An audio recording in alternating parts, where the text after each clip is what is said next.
Folks good? Okay. All right. So I'm Jed Green. It's JEDGREEN, and I just want to thank everyone that popped in and showed up today. We had filed 2 petitions that are currently numbered 817 and 818 with the Secretary of State last week. One would basically create a new state agency, the Oklahoma State Cannabis Commission, and would lock in constitutionally a lot of patient and individual rights and protections. The second would allow for adult use of marijuana for those over the age of 21.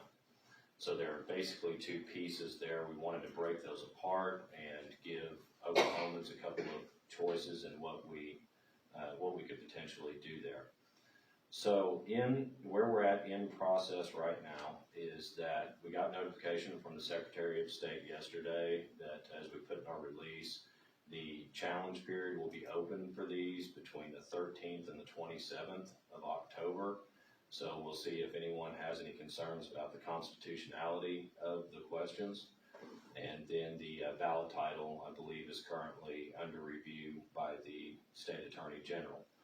So we will see kind of what comes of that. There's a lot going on in these questions. Given challenges to state questions 806 and 807 that we had a couple of years ago, we've already seen a number of constitutional questions thrown at this type of effort, questions of federal supremacy and such. So there have been decisions by the court in that regard. So it kind of, I would imagine, narrows down what objections could be. So if we get challenged, we'll take a look at what those challenges are, how technical they are, what are they on the merits, and we'll just kind of address that as we go. We could potentially file new language. We could potentially, depending on what those challenges are, just straight defend those in court. So that'll be the goal, is just getting past step 1. We've got a lot of people that are out in the community that are really interested in supporting this. We're starting to have a lot of volunteers start to pour in. And one thing that we want to let folks know, that as we're working through this process, that it's going to be 45 days or so before we would actually be able to start gathering signatures. So that's important for everyone to know, and we will keep folks posted as we go along on where we're at in that process. So that's kind of where we're at in process right now. So digging in, just kind of an overview into what we're wanting to accomplish here, and then we'll open this up for anyone that's got questions about specifics on it, what we're looking to do. The premise that we're here is that we've only gotten so far with our program the last 3 years at the legislative and regulatory level. There have been some really good efforts. There have been some less than good efforts, and a lot of folks are trying. We've seen that there are definitely folks in government that are making a good effort, but it's just not moving as quickly as what this issue does, what the industry does, and what our community does. Kind of one way to look at it is that when you start a cannabis program, it's like your lawn in the spring of every year. And so when it gets going, it's going to start growing, and it's going to grow pretty quickly. If you stay on top of it from an enforcement standpoint, from a regulatory standpoint, if you mow it once a week or once every 2 weeks, you can kind of stay on top of it. But if you neglect it for any time at all, the next thing you know, you've got a really tall lawn, and it's really hard to kind of keep up with it. So so what we're doing here is we're wanting to, as a community and a lot of businesses, we're wanting to put out here what we believe it will take to really get our state caught up on that statutory and set up regulatory side. One big concern that we have is that as OMA is currently structured, being a part of the State Department of Health, that they are structurally deficient in their ability to deal with marijuana and then cannabis as a whole in Oklahoma. One concern about what we're doing is that we're creating a freestanding state agency. Now, we have seen the legislature push to do this, but it's one of those things where creating a new state agency is a big deal, and there's been kind of there's not a lot of traction there, so we want to work to see that gets done. What we would do here is actually we would move OMA into a new state agency, the Oklahoma State Cannabis Commission. Now, what would be unique about what we're doing here compared to other states is that we're looking to bring all things cannabis under one roof, which would be industrial hemp and would be marijuana. The plant is the same plant. The difference between hemp and marijuana is a legal definition as opposed to a scientific one. And so the growth is the same, the processes are the same, the end products can be different, but at the end of the day, right now we have the State Department of Health and the Department of Agriculture are basically dealing with the same plant, and so we've got kind of some duplicity already starting to form. We bring this all under the same roof, albeit leaving room for the Department of Agriculture to still operate under the USDA program. We're just going to kind of get it all together, and I think we're going to have some greater efficiencies in the bureaucracy than what we currently do right now with two separate state agencies, one of them, just being a division of another state agency. So there's that. That's kind of the number two big deal of what's going on in the medical petition. The number one big deal is that we want to make the rights of patients and the rights of individuals constitutional rights. We don't want to see patients and members of our community feeling like they're under threat every time the legislature is in session. And they've been pretty good about it so far, but we've started to see some things that make us concerned, and I think that even our legislature could appreciate a scenario where our patients are not having to come and fight for their rights every spring here in the state. So we want to go ahead and ensure those rights and have that taken care of, and so then that the focus of what's going on here really would be more to what does it take to help set up businesses for success in Oklahoma.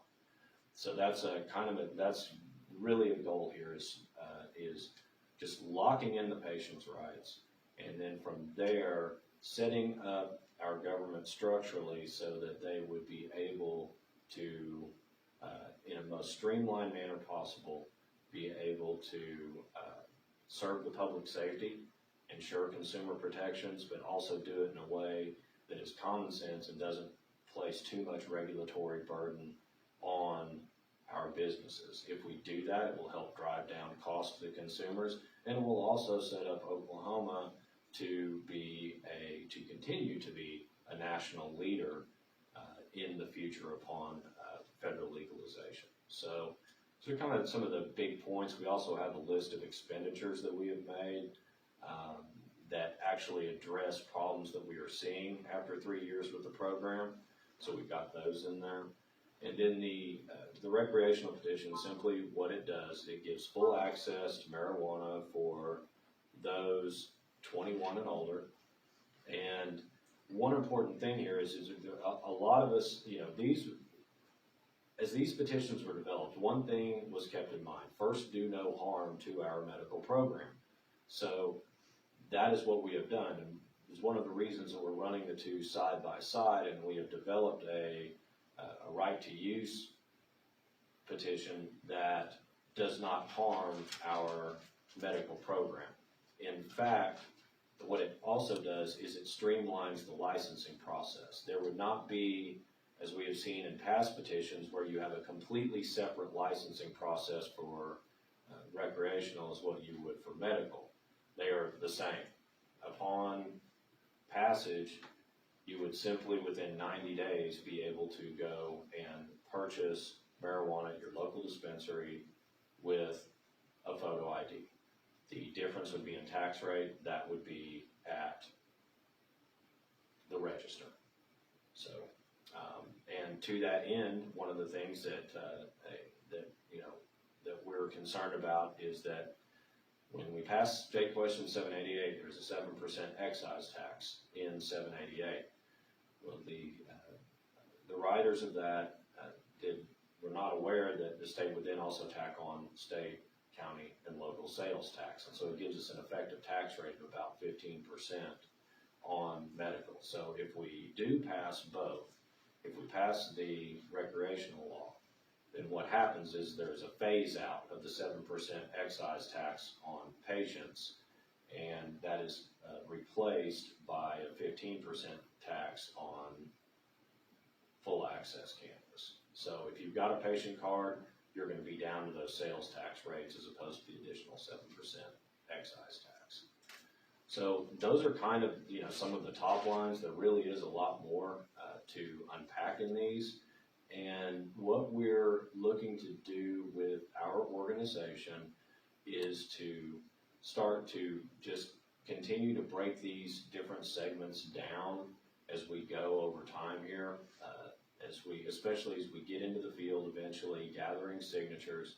We'll want to make sure that folks are aware of just all of these different facets that are in there and what they mean. So we'll work to provide folks in our community to be available. We want to just kind of help do what we can to increase the general public awareness and education of this. So that's me going plenty enough time. And what I'd like to do is see first from the press if y'all have any questions for us. So under your proposal, if you had a medical marijuana license, you pay less in taxes compared to recreational?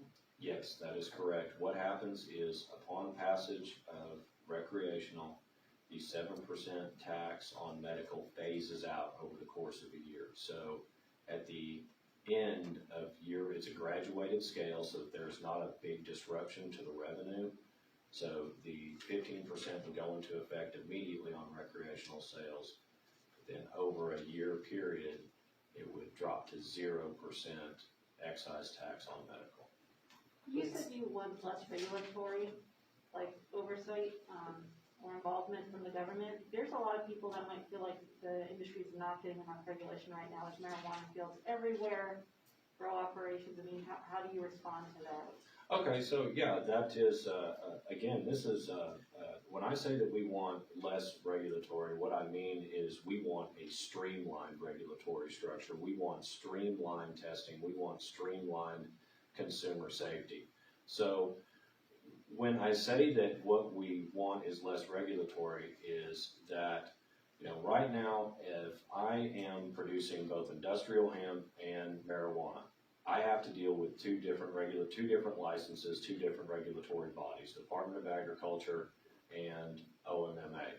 Now, as advocates, we have been out front leading the call for enforcement of this program for over 2 years. We're happy to see that there is some enforcement, which was ultimately led by OBN earlier in the year. We are encouraged by what we see with the new director at OMA coming in and starting to step up. But, we are very frustrated with the absolute lack of enforcement. One thing that we also see is when we talk about, the illegal grows, we're growers. I grow out to scale, and, I've seen illegal grows in my area. I see what it does to water. I see what it, does to strain and just, generally bring in potential questionable elements into our communities. And we're not good with that at all. Ultimately, this is working to address that. One thing that we've seen, for example, is that in these petitions, we've seen where there had been questions in Senate Bill 1033 in the last session. It was noted that there was statutory direction given to OMA to enter into a memorandum of understanding with the OBNDD to help enforcement. that direction was already basically there in 2612, and the fact of the matter is it never needed to be there to begin with. Those agencies could have entered into that agreement. And so what we have done in our medical petition is we have provided that that OBNDD will get direct funding for whatever their enforcement efforts are into this program. So we're very concerned about that as well. We're very concerned about that, and again, we're hopeful that that the fourth director of OMA will be able to kind of get things on the go. But you know, when we have seen things like you know, one law firm holding 300 licenses, and we all knew that for the last 2 years. It was out there right on the OMA website. You could just run down it and see with a simple search. Anyone in the public could. And that should have been a flag. How does one person own one Oklahoma resident own at least 75% of 300 businesses? It just doesn't make sense. So I know that's kind of kind of got off on a tangent on what your question was, but there are definitely some things that can be done to streamline the agencies as a whole, but enforcement of our current laws is vital to us for consumer protection. It's vital to us for the protection of our businesses. You know, you see on the site right now there are, say, 8,000 grow licenses. That number gets thrown out a lot. It could actually be closer to 5,500 that are actually active and are actually legit. You know, again, when that lawn gets that tall, it gets hard to mow it back down. So that's what we're hoping to see. And we believe actually that we will see some natural attrition over the winter because of market flood and kind of the forces of the free market should kick in. And we're hoping again that leadership at OMA can fairly soon answer for a question for us of how many of these are active, how many of these are indoor, how many of these are outdoor. Those are kind of baseline data points that as they kind of catch their breath a little bit, they should be able to give us. But why do you need this in the Constitution versus just going through a legislative process like most people do to define this and to get what you need in place? Well, that's a good question, because the legislative process has, to the degree that we need it, been a fail. You know, when we saw 2 years ago a omnibus bill that a lot of people put a lot of time and effort into got vetoed for one aspect, home delivery.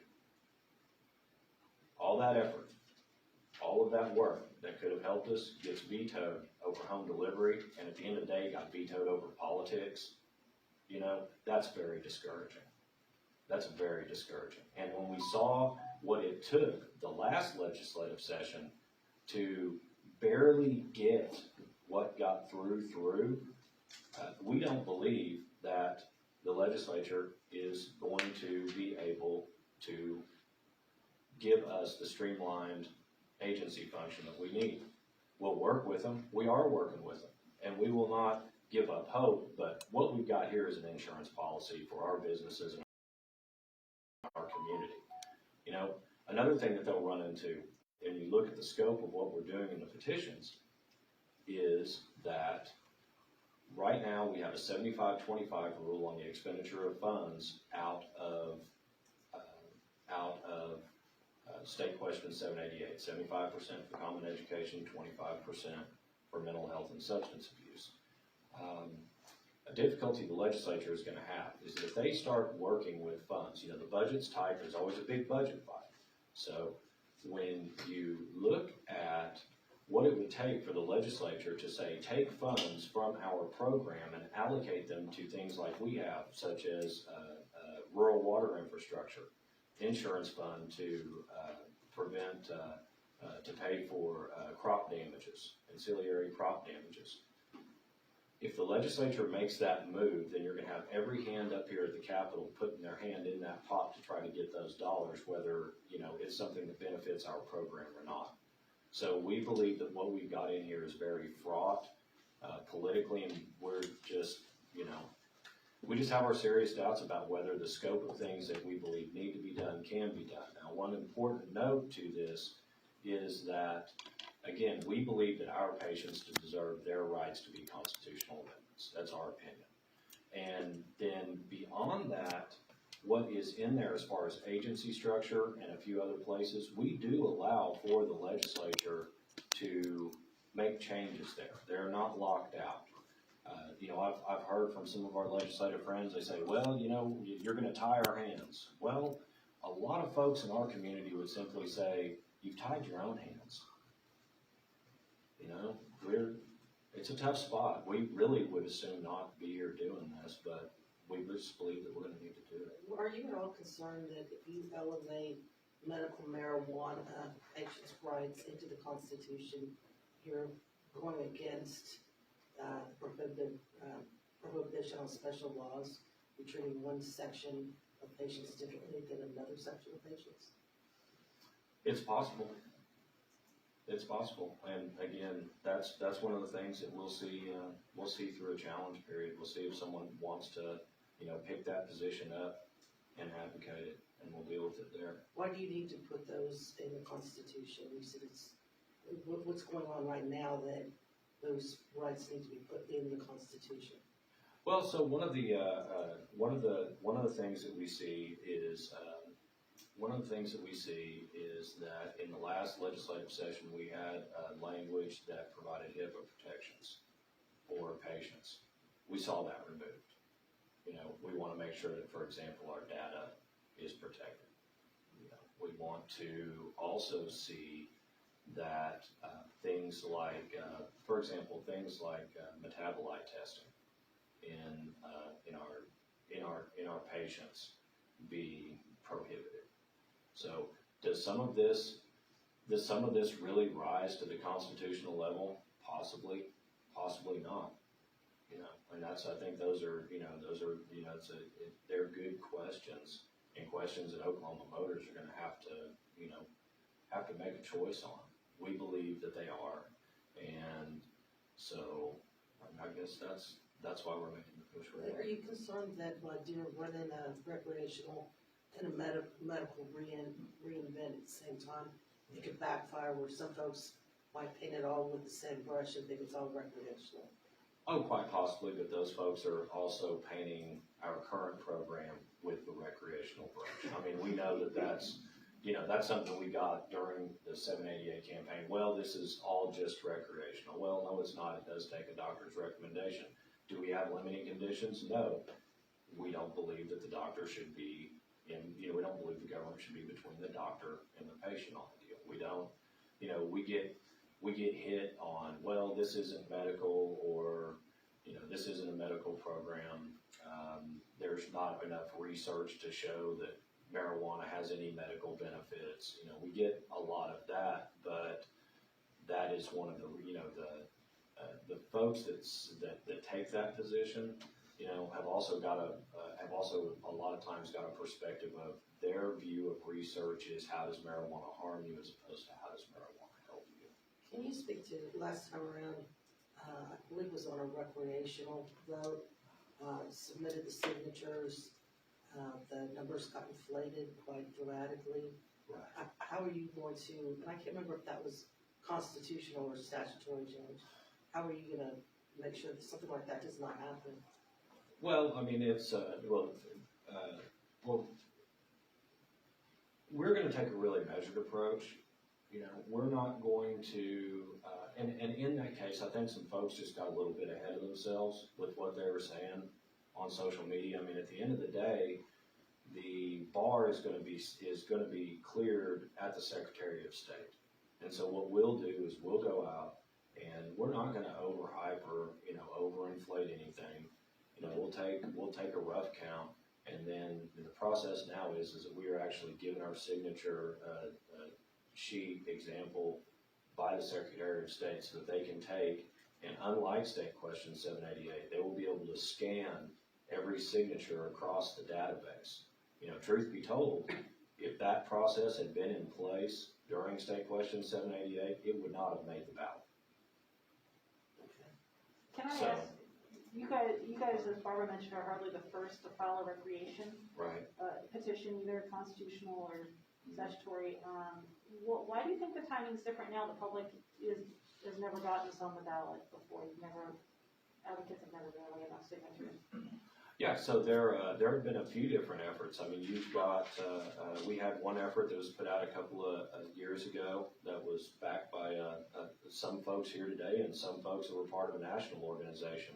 The big difficulty was that unlike this process, the language was filed before most of us knew about it. And that's the worst thing you can do with this community is just surprise us with laws that might affect us. So this has been done in a public process over the last 3 or 4 months, and we've had a lot of discussion on this. So the first thing we're doing is making sure that everyone who has wanted to contribute has had a chance to contribute to this language.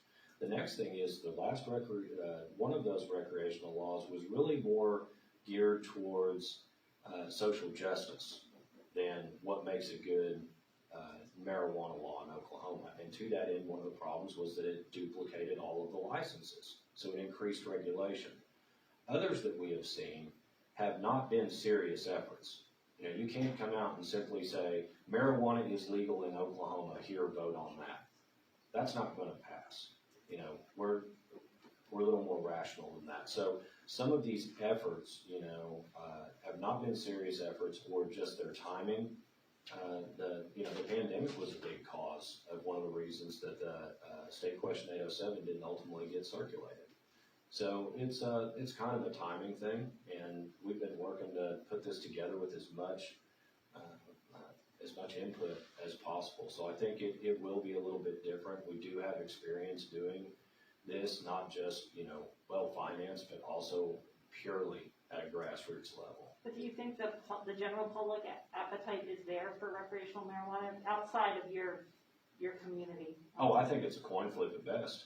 And that's one thing that I've been very open with our community about the entire time, and that's why we have two. We are not trying to shove anything down anyone's throat.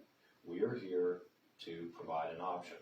Most publicly available polls that I have seen have had recreational pinging at 42 to 44% for the last 4 years.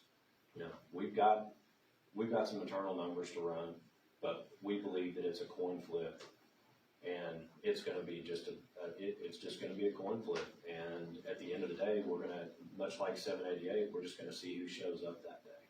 Now, I asked often what Janelle said, you know, about some concerns about illegal grow operations and just medical marijuana grows taking up rural Oklahoma and some of the concerns that come with that, human trafficking or whatever have you. With the public having some knowledge of some of those concerns and some people feeling those same concerns, how can you convince them that legalizing recreational marijuana might be a good idea? Well, what it really comes down to, and this is the thing that, you know, hopefully we'll do a good job of helping folks to explain, is that basically if recreational marijuana is legalized in Oklahoma, the only thing that changes is who can walk into a dispensary and buy it. Systematically. We will continue to talk with them and let everyone know, you know, we are in these communities. You know, our patients are these rural communities. Patients are the workers in our industry, you know, so it's, we've got those concerns, and again, we're going to point out to what the language in these petitions do to actually directly address those concerns as well.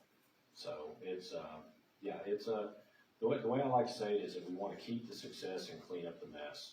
All Oklahomans are basically on that same page, and what we're trying to do is we're trying to basically figure out how to do it without having a knee-jerk reaction that messes up our program. How much money do you think you're gonna have to raise, one, and two, are you gonna use, most of these petitions that are successful do use paid volunteers? Are you anticipating you will have funding for paid volunteers? I anticipate that we would, but that's one of the most difficult parts about managing an effort like this is it's a resource war. I would note, however, that we were outspent 15-1 on 788. You saw how that turned out. We believe in the power of our people. How many signatures do you need? 178,000. So what we'll do for numerical sufficiency is we'll actually shoot for about 250,000. One thing, all our folks in the community, everyone needs to know this. And we're going to start working on this while we're waiting on getting the paperwork through the bureaucracy, guys. Is we're going to do voter registration drive. You know, remember everyone, we had 43,000 people overvote all the politicians on the ballot on June 26, 2018. And the majority of those folks, 43,000 are probably single issue voters who have not voted on anything since that time. If you have not voted since that election, you have been now put as an inactive voter. We're a community that moves around a lot. We're going to need to make sure that our voters are registered. So that is going to be a side-by-side and actually an early push that we're going to make. We're going to get real serious out here about organizationally going out and getting our voter registration and making sure that everyone's registered. You cannot sign the petition and have your signature count if you're not a registered voter. Everyone needs to know that. Do you have any groups at this point that are helping with the funding, whether they're local groups or national groups? No national groups at this point in time. I'm a little coarse to those folks, and like we see, I've been doing campaigns and elections here for about 15 years in the state, and one thing that we see with national groups is they tend to want to come in and say, okay, we're going to give you $1 million, and we're going to dictate the message, we're going to dictate your tactics, and I'm just going to be straight up. I take personal offense at anyone that comes and tells me how we need to talk to our own community. So I'm not so much worried about, big money coming in from outside in support of this. Again, guys, this is not basically a hope and a dream and a Hail Mary pass like 788. This is now a $1 billion industry in the state. There is a lot of money on the line. There are probably 7,000 to 8,000 legitimate businesses employing probably 50,000 plus people in our state whose businesses are on the line on this. You can run the numbers, and if you look at low donor programs and kind of averages, our focus early on has been more about bringing our community together, finding language that, we've talked with our people, we've talked with legislative leaders, we've talked with state agencies, but to come to something that was basically good language that we believe that we could get general support and do that before we start asking folks for money. It's going to take dollars. We're going to have to raise some dollars, but the approach here has simply been the first thing that we've got to do is come together, and we believe if we've got good language, we have severe grassroots strength that no other organization in this state has. That's just the bottom line. We've technically got 2,000 field offices up and ready to go. There will be no other campaign, and has been no other campaign in state history that actually starts with the level of strength that this community has. So if they come together, they can move the side of a mountain. I've got great vendors, we'll get the copies printed and that type of stuff. We've got a lot of experience doing this. I hope that we're able to raise a significant amount of dollars. That would be nice, but I think that we'll get where we need to go. And I want to see the language come out. I want to see us get past challenges. I want to see it to where, okay, this is the document that's going to be run, and then, we'll go around to folks and say, hey, anything you want to do helps out. But I'm pretty sure that we'll just absolutely kill it with $20 to $500 donations. And given what's in there, there are a lot of the, we'll just call them the bigger guys and gals that are out here in the state that would, this would be the best return on any investment they could make into their business. Can you tell us a little bit about yourself, your background, Yeah, your sure. occupation? Yeah, sure. So I've basically done three things in my lifetime: construction, campaigns, and cannabis. And so I started when I was 18 or 19 working as a small general contractor. By the time I was 23, I built my first custom home, sold and built it. And so bending a lot of steel and pouring a lot of concrete really kind of knocked the personal ambition out of me. We're going to take over the world. Hell, we're all going to when we're 20 something. But by the time I was about 26, I was getting wore out. Different all sorts of stuff, a few different car wrecks and stuff. I'm amazing I held together this. So anyway, I decided after about 8 or 9 years of digging ditches and pouring concrete and just handling every phase ground up on a building, that it just wasn't dirty enough work. So I said, well, hell, let's get into politics. So that's what I did. That actually started. I decided that what I wanted to do is I wanted to hit the trailer, go and maybe get a construction science degree, something like that. So I'm like, well, I'll go down here to community college, we affectionately refer to as O Triple Cheese, down on the south side, and started doing some classes there. And I had never not even registered to vote until I was 32, 33 years old. Always paid attention, family was, always paid attention to politics, but I never registered to vote. And there was apathy. It was like, well, what's my vote going to make a difference? So anyway, I was at the community college and I saw a young political organization there doing a bake sale for body armor. At the time, there was a lack of body armor for our troops in Iraq. They were undersupplied. The feds weren't giving them what they needed, from what we heard. And so there's a group that are like, well, we're just through this nonprofit. We're going to go out here and hustle cupcakes and raise money and donate it to help provide additional body armor for our troops. And so I was like, okay, I can get with that. This seems like it might have a direct effect. So long and short of it, I signed up, wound up as a lot of these student organizations are. They kind of come and go, especially at community colleges and such. And so I wound up hopping on that. I think we did it 3 times. We did bake sale for body armor like 3 times. This has been like 2006, 2007, and we rustled up like $8,000, for body armor for our troops, and kind of did that. So that kind of got me going on that. One marvelous thing that I found out about politics is that unlike concrete, see, when I get done pouring a slab, I can go out there with the laser and I can tell you, is it level? Is it plumb? Is it square? And my professional performance is gauged on whether that very concrete thing is real. Well, as we all know, politics, there's a lot of BS that goes on, and most folks, if you screw something up, they just kind of, you can just kind of talk your way out of it. And I was like, well, that's a lot easier than working at 103 degrees. So I got going, and what I've done to really get into it, if I were to throw a resume out there, would simply be this. I've done close to 100 campaigns from the municipal to the presidential level here in Oklahoma. In 2008, I was Barack Obama's state director in Oklahoma. In 2010, I managed Jim Priest's campaign for Attorney General. In 2012, I did multiple municipal races, a lot of state senate, and a lot of state house races.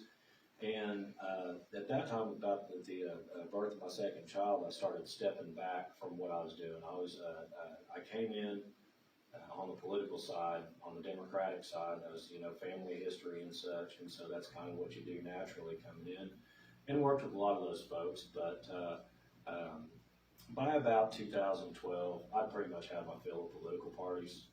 I'm really more of an issue type person, and I'm not going to just start dogging on people, but I think there's a lot of folks in the state that would, understand when I say that, I'm more interested in what's moving our state forward than partisan political fights. So to that end, I did some get out the vote efforts to help some different groups on both sides of the aisle. I started campaigning for folks that I supported because I, just believed in them individually on both sides of the aisle, and then didn't really get serious again until 2018 when I saw what was going on with State Question 788. Reached out to the activists and the good people that had worked to get it on the ballot. I saw some folks that I knew were starting up a trade association early on, known them for about 10 years, reached out to them. And has been my experience in politics. A lot of times you'll have 2 very different groups that are trying to get in the same direction, but inherently don't like each other. and are not gonna work well together. And so I work to bridge that gap to say, okay, let's cobble up some dollars here, let's take the energy here, what can we do, what can I do professionally to say, help all of this get organized and bring this thing together. And so, did that, participated in capital a little bit after that, disappeared out in the field the last couple of years to go and do a scaled outdoor grow, do regenerative agriculture, stuff like that, one of the commodity guys. And, but, still talking to people and working with folks here the last couple of years, it, became pretty apparent late last year that we were probably going to be heading in this direction. So I scaled back the degree of cannabis business that I did. And but all right, well, I'm gonna hop out here and we'll take a stab at this and see what we can do to help move the state forward, and we'll just see how it goes. So you're a grower? Yeah. Okay, and where are you from? How old are you? Pardon? Where are you from and how old are you? I'm from Oklahoma City originally, and I'm 47 years old. Where do you live now? I'm a gypsy. I've lived all over the state. It doesn't matter if it's been doing construction jobs, campaign work, Yeah, but cannabis. where do you live now? Here in Oklahoma City. Okay.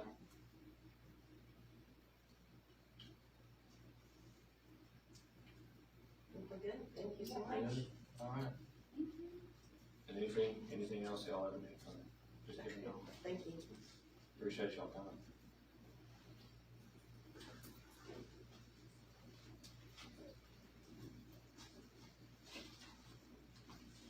Yeah, sure. Y'all got any questions? Does the legislature still have a chance to get any of this done before you do? I know I don't know, we might get a pool going on that. I mean, I don't know. I mean, we wouldn't be here doing this if, we had a lot of faith in, the legislative process at this point. I mean, we're obviously gonna work with them to the degree that, they'll work with us. I mean, we're doing it right now. There's a lot of folks in this room know. I think the legislature is getting pretty familiar with the threat of lawsuit, so they're trying to tread a little bit lighter, but you also got to consider the pressure that's going to come upon this legislative session via the letter that you saw go out with the Agricultural Association signed off with the Sheriff Association, et cetera. We're going to see a pretty eventful kind of a last stand, I think, for the legislature. But they also, I think it is good timing because you got to consider the fact that for 3 years, we fought raising license fees, we fought caps, we fought, them not allowing, them allowing the cities to just, heck, charge more than they own than they, yet they're doing nothing for a local business that's starting up shop in town, charging 2 and 3 times more. So everything that we've seen come out of the last 3 legislative sessions, has had negative effects towards the program. Some positive, but most of the time it's been us battling. And I think you got to consider that coming into this legislative session. You've got the prison issue. You got the DOC that just made a stand, in regard to, not being considered a patient because you were simply incarcerated. Right. So they've got a lot of legislative support going into this session to put a lot of hinges in the program. Yeah, they do. Now, as a matter of fact, folks are here and, we're up and talking to everyone. I want to talk about I'm surprised that we didn't get asked about this, but I want to talk to you all about this deal that we've seen with the ag associations and kind of some stuff that's been going on there since they come out with the moratorium request. There's a few things kind of going on there right now. The first thing is that they made their intent known this direction back in about April.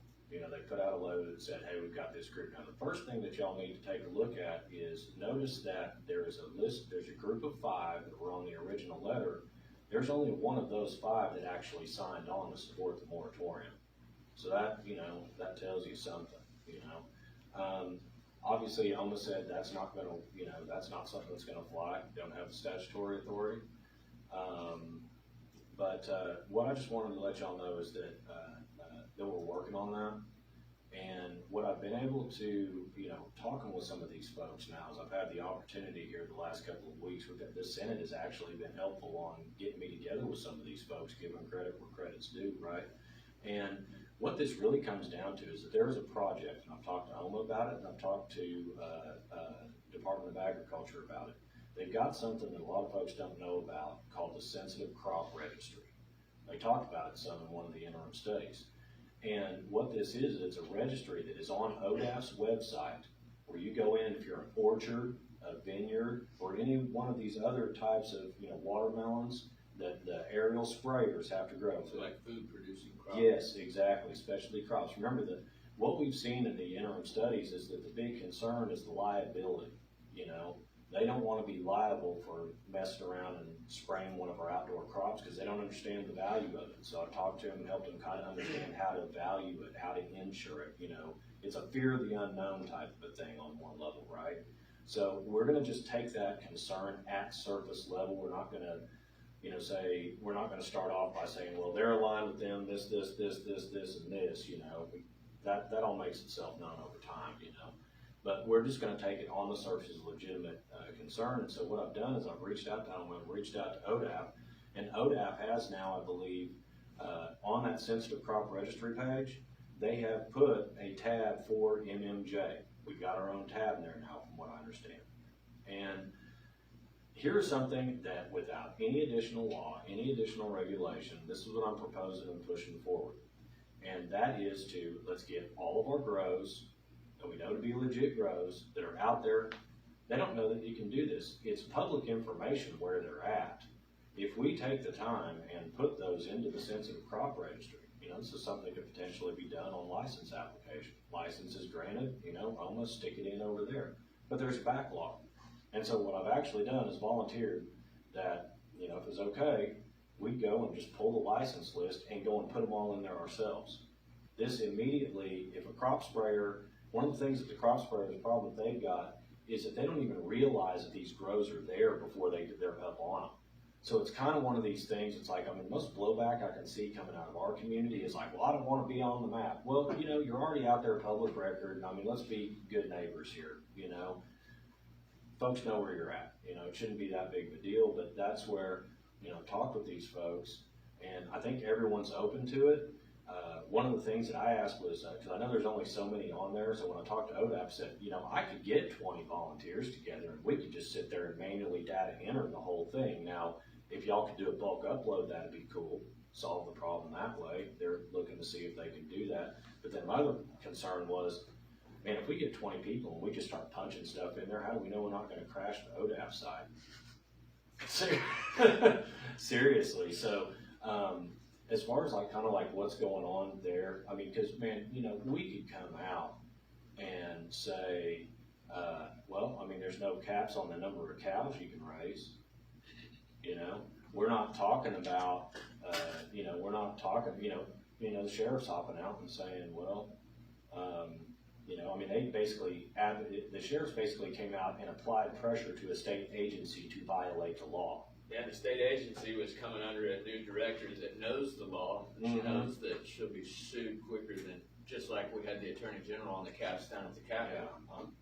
Yeah, exactly. So that's what I'm saying is that I think that a number of these issues that we're seeing, like you were talking about, that we're getting hit with, it's amazing when you drill into it and you kind of, you drill into it and talk to some folks, it's like, hey, there's a common sense solution that doesn't require statute 1 right there. Let's do that. And then you get into the issue of, we want to be able to spray and, you can spray your property, but the problem is the chemicals that you're using, they drift onto my property. That property line, that freedom line is where it is, and I think there's some things that can be done to deconflict. It's not as big of a deal. One thing that I did see in one of the interim studies, in the last 3 years, okay, the number of grows that we've got, but the last 3 years, there have been 9 complaints in 3 years related to a outdoor grow believing they got drifted on.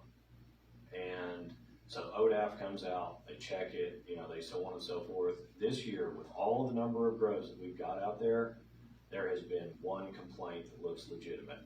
So, I mean, I get everyone's liability concerns, and we're helping them understand that, work on that. We want to make sure that folks continue to get coverage, but I mean, this is not something that warrants anything even close to even talking about a moratorium, in my opinion.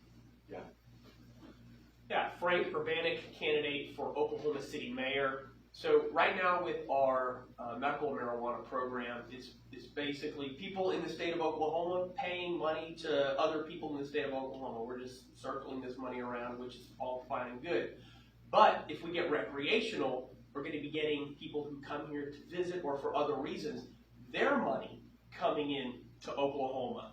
Can you speak to the economic benefit that people visiting that state are going to bring to this? Yeah, no, absolutely. Thank you for that. There will definitely be an economic benefit. If we pass what we've got in the petitions, we've got two things. We've got the ability for folks to come here, and we've got the ability to export potentially as well. So, I was talking with a gentleman yesterday that pointed out that in his opinion that, the economic effect is like a times 10 to times 20 factor if, we wind up, passing recreational. When you look at where Oklahoma is as a hub and the amount of traffic that comes through here, it's an amazing amount of traffic that comes through this place. And so, there would definitely be a big, one of the difficulties that we've got, and it's a unique difficulty that we have. I mean, you see other states say, quote unquote, oversupply, but we are the only state of unlimited growth. And by that, I mean unlimited licenses, unlimited canopy limits. I mean, it's just unlimited growth, so you've got unlimited supply. The problem is that we don't have unlimited demand. That's what we need to open up here with recreational, is the unlimited demand side, and then we should be able to benefit from there. Yeah, that's a great question, Frank. Yes, sir, Joe. Joe Lewis, candidate for House District 88. I have a question about, is the illegal grows and the trafficking that big of an issue that they make it seem, or is it just something small that they blow up? So here's what you see. So perception is reality in a lot of ways, right? And what we see, and you can actually see this again, it's like some of that data that's just available on the OMA site, is when you look in and you can pull it up and it maps out in degrees of darker shades of green the intensity of grow licenses, right? So when you look at it, what's really interesting is when you look at it and compare the list, you'll see certain areas that are really, really, really, really heavy in what would be basically the illegal grow operations. You don't see them out in northwestern Oklahoma as much. Yeah, they're out there, but there's not like density. And so what happens is you get these dense areas, say where, folks that were helping with ghost licenses may be new, and I'm going to speculate and speak hypothetically here, but maybe new, some local real estate guys that knew where X amount of land was, and you create this pipeline where you wind up setting up a concentration. We've seen that up in the northeastern part of the state. That's why a representative that we know up in the northeast part of the state that's, volunteered, carry caps last time. I mean, his place is covered. There's no getting around that. In some of the areas down southeast, and south central, they are covered. So what you've got is like this hyper concentration in these areas, and that's where you see the stories of like, well, the lights are flickering in the town, where, we've got strain on rural water. Keep in mind, the strain on water isn't on, say, the water table or available water. It's on a couple of things. People doing these type of grows, doing what they do in every other state, which is go and try to snake the local farmer's pond, get them for their water that way.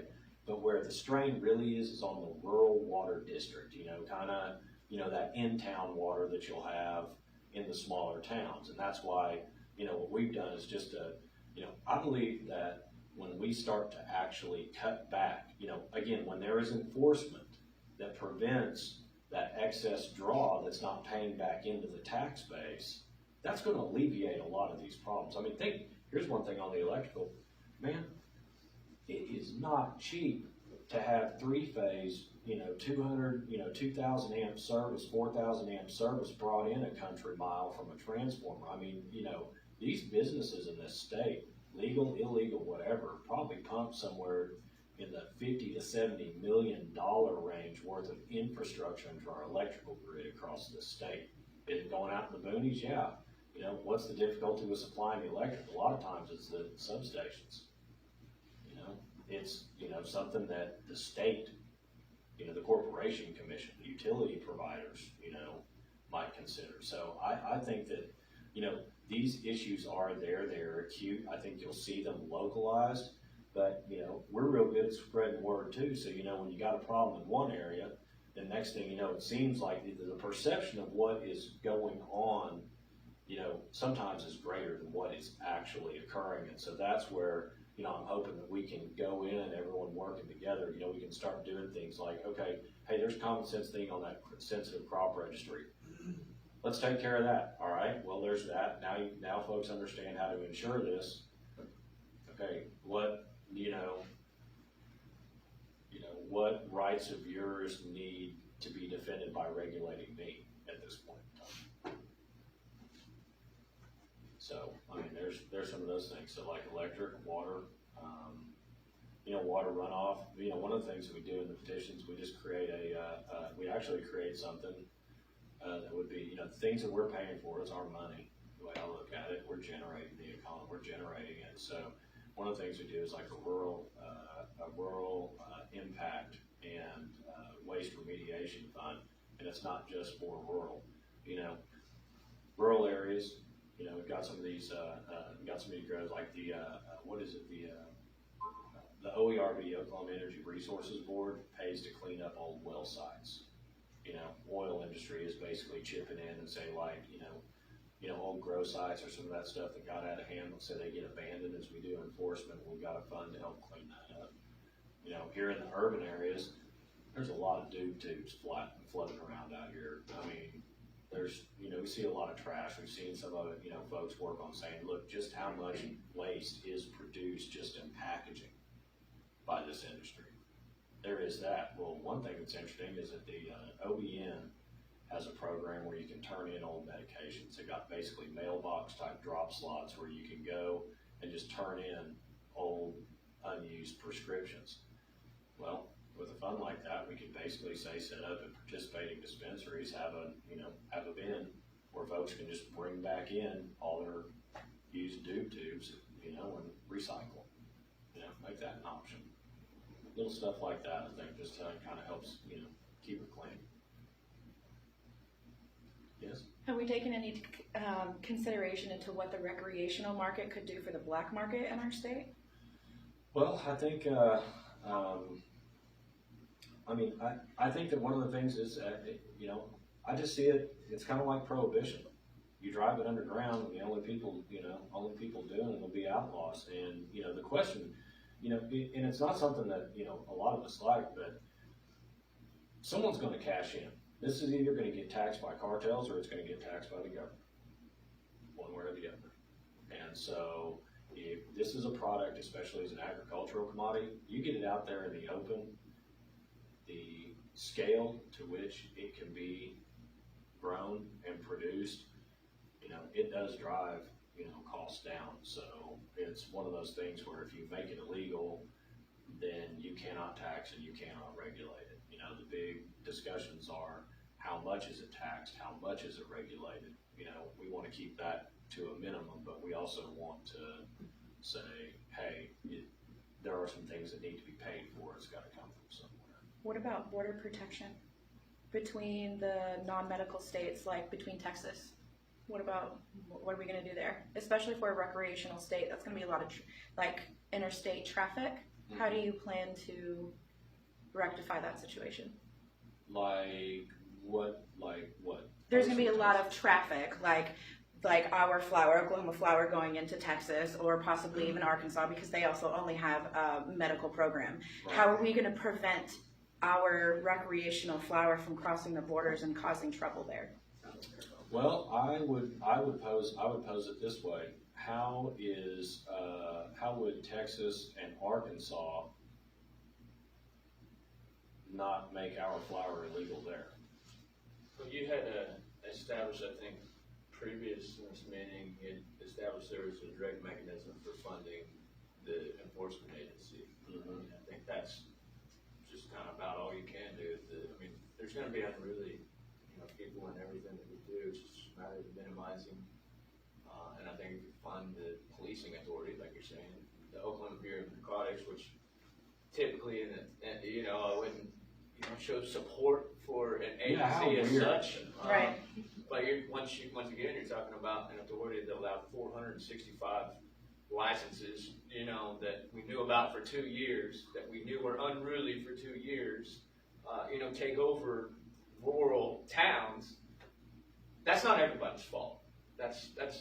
And you see a negative media campaign, and it's crazy because we've been fighting since day one of, post 788 advocate myself, and you see attack and come forward and what's bad about cannabis. When I ask, is anybody to turn on the TV, News 4, News 9, News 6, when was the last time you heard anything good about cannabis? That's not because it doesn't save lives every day. It's not because it doesn't have positive impact on people's lives. It's not because it keeps people here that would have traveled to Colorado, and got medicine illegally. But no, it's always bad, bad, bad. But if we isolate it to what's bad, it's lack of authority, it's a lack of enforcement, it's a lack of checking the license before it came online, it's a lack of making sure that they're not using raid cans in their facility versus something that's, organic treatment for their medicine. So I think you've kind of done it as far as if you fund the direct mechanism, who stepped up, I hate to say it, OBN's who stepped up. OMA's not who stepped up. They were forced to because OBN started taking every single media press release on TV. It was all about the OBN and the OBN's enforcement. Then you saw the firing of the director. Now you see somebody that's a lawyer, come online. I think that you're going to see a lot of changes, and hopefully, and I think the biggest impact that we can make is press all of the good things. It's the good things that got 788 passed. You know what I mean? And it's changing that narrative that we have a bad director, that they didn't check the licenses, that we've got all these unruly people taking over the, rural.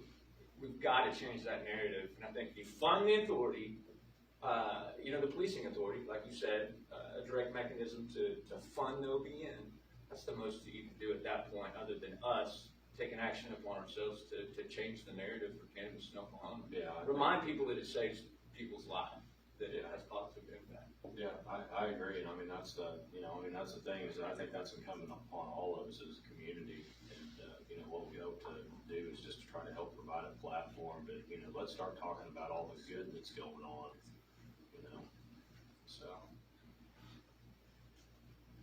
We good? I am. You did. Thanks, appreciate all that.